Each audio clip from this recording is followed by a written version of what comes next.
So to use the AC, you have to come here and use this remote control. Just press one time on the power button. This set temperature is for the temperature set. Now it just start working. If you want to change the direction of the fan, this one here, you can just pull down, and this is change the direction. For example, right now it's for up part. And this, the speed, alta, it means high, medium, low.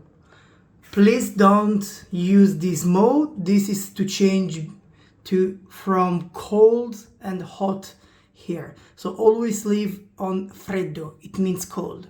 So just change the temperature like this.